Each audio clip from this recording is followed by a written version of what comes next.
Great. So 11 years back, I did something very unconventional. I had just come back from the UK, and I was married for all of 1 month. And instead of going for a secure 9-to-6 job, I decided to move to Bangalore and run a socially driven HR firm.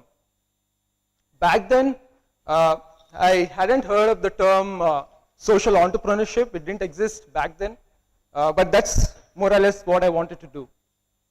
The thing is, when you're young, you're naive and stupid. You think you can take the road less traveled and change the world single-handedly.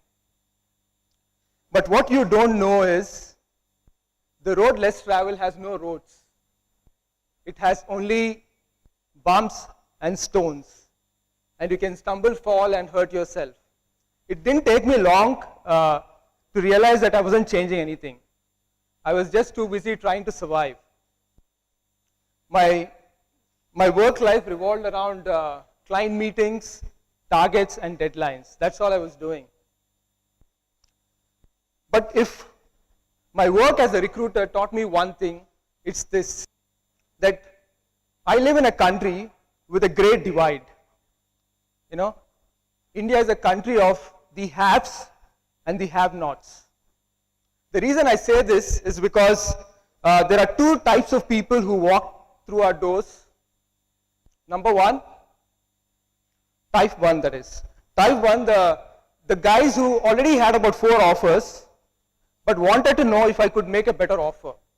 They obviously spoke flawless English, had great computer skills, and they had been to good private schools. Type 2, the ones who are desperate for a job. Though talented, they lack some very basic skills, like being able to speak in English or use computers. They were mostly from a very basic low-income background and had very basic communication or spoken English, and also very basic education. For those people, I had no jobs to offer. And it was extremely painful to tell them that they're rejected. I thought about this. I said, if the story of India is a story of the haves and the have-nots, what should be my story? My story should be bridging the gap, right? And education seemed like the bridge that they needed. So education seems to be the bridge that they needed, but I had no idea personally what I could do about it. So the next few years I lived in utter frustration and guilt.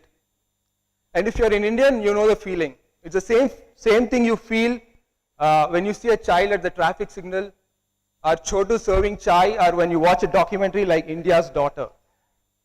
We all want to help. Yeah, we all want to get involved. But where do we start? What can we do? There's a quote in our office on a poster, and I think I've read it like a million times. This is what it says. It says, start by what's necessary, then do what's possible. And suddenly, you will realize that you're doing the impossible.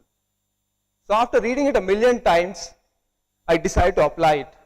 In 2009, Ajit, who is the other co-founder of UNI, and myself, along with a few other friends, decided to open our office to a bunch of about 15 kids from a nearby slum community. You know, after 6, the office is empty, the computers are free, so we said, why don't we invite these kids and teach them some basic English and computers? So we started by doing what was necessary, and that was the birth of UNI. So we started teaching them, and as we went along, not just the number of kids we taught kept increasing, so did the number of volunteers who came to teach them. And we realized that we're not just doing what is necessary, we're doing what's possible now. We started offering 2 key programs to these kids. You know, we kind of, the more we got involved, the more we realized that we are facing an educational crisis. And something got to be done about this. Before I talk about what programs we offered, let me quickly run through the gaps we identified, why I call it an educational crisis. Number one is English. Now the thing is, as you all know, in India today, most jobs require you to know English. And guess what? The kids we worked with, they were not taught English in their schools. It's like we want them to be swimmers when they grow up, but we don't want them anywhere near to the water. Okay? So English is so critical, but they're not taught English. Number two, the quality of education.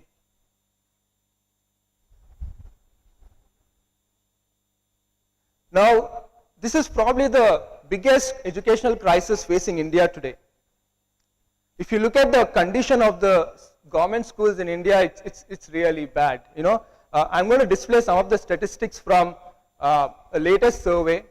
About 52% of 5th grade students cannot read a 2nd grade textbook. 52%. 50% of these students cannot do a simple subtraction.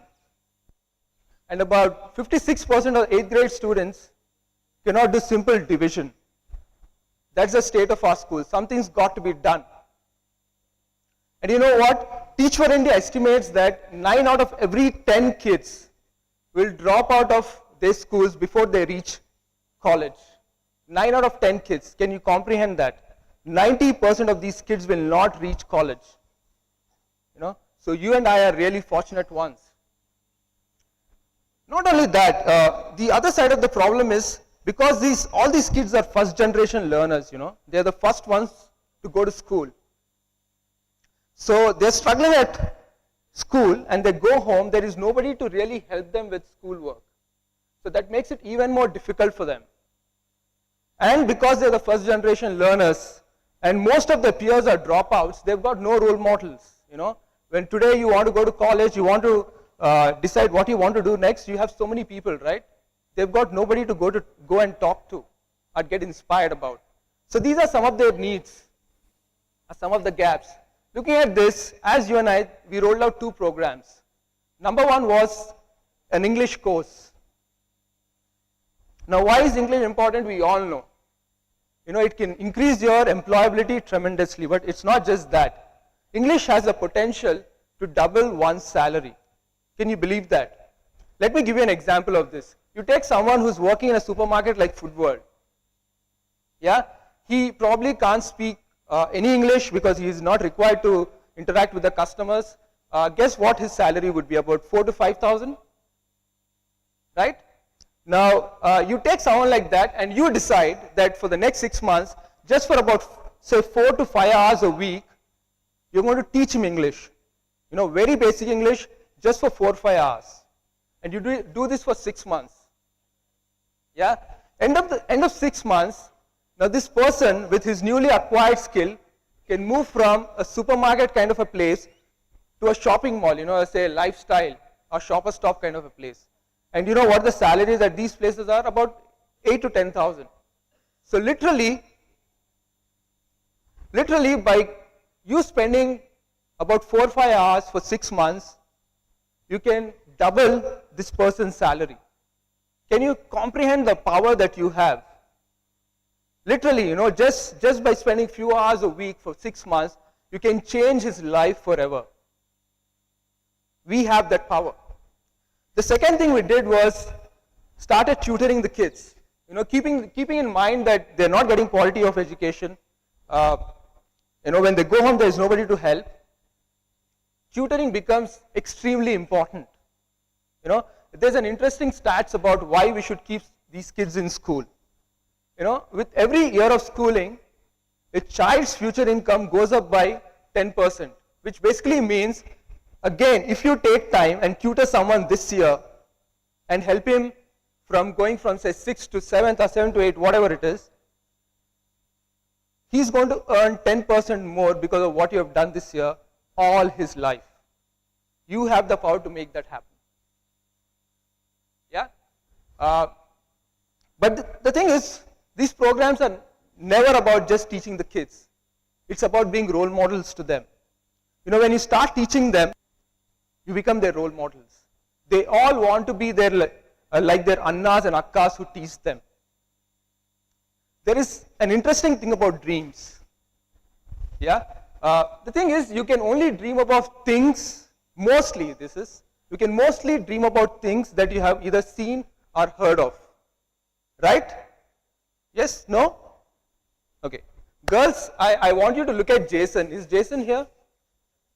That's Jason. Can you have a look at him? Isn't he good looking, handsome? Look at his pretty face. Whoa. Yeah.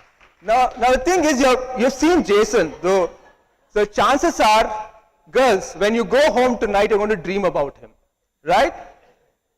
But imagine if you have never seen Jason, never heard of him, can you dream about him? It's quite difficult, isn't it? Though as good looking as he is, it's going to be pretty tough. That's the thing about dreams. And here is the thing, guys. If you want our children to dream about a better future, if you want, say, the kids of Trichy to dream about coming to NIT Trichy, they have to experience that through you. You got to be their role models. You got to be their inspiration. Right? Now, the thing is, when we look at all these gaps, right, why aren't we teaching them English? Why is quality of education so bad? When you look at all these gaps, you can immediately turn and say, why isn't system doing anything about it? Right? Why aren't they providing better education, better facilities for these kids? You know what? Your system should provide all that. And system must provide all these facilities to the kids. But there's one thing that system can never do. That is provide good role models. That responsibility kind of lies on you and I. Isn't it? Now, we are talking about challenging conventional thinking, right? And the biggest mindset that we had to face as you and I was when an expert told us right in the beginning that what we are trying to do will never work. You know, he told us that you can never run an effective teaching program by just using volunteers. He said, shut your organization down, go find something else to do. But 4 years later, UNI runs one of the most successful teaching programs in India using volunteers. We've gone from teaching 15 kids to 650 kids and women.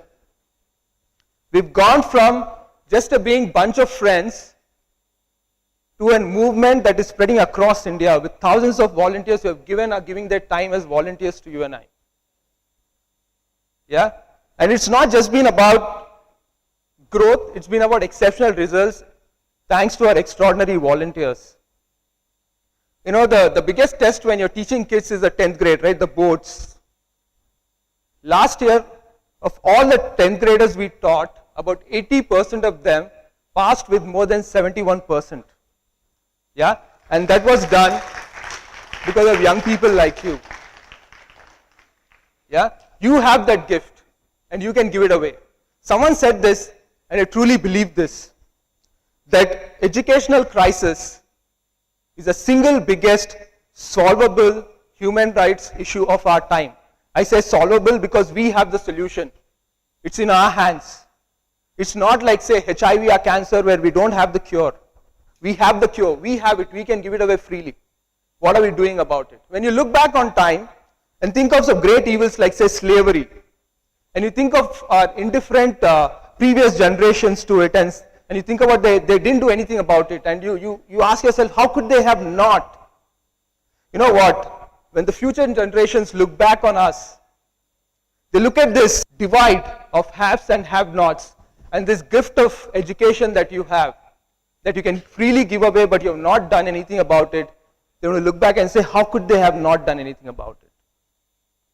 You know, that's the challenge that's facing us today. I'm going to close with what Mandela said. You know, he said something on these lines. He said, poverty, like slavery, is man-made. It's not nature, it's not by nature, it's man-made. And because it's man-made, it can be overcome, it can be eradicated by the actions of humankind. But sometimes it requires a generation to be great. And then he said this, you can be that great generation. What India needs today is that great generation, which is not afraid to take the road less traveled and change the world. That is what our country needs. And I hope if you're going back with anything today, you go back with that thought that you can be that great generation. Thank you.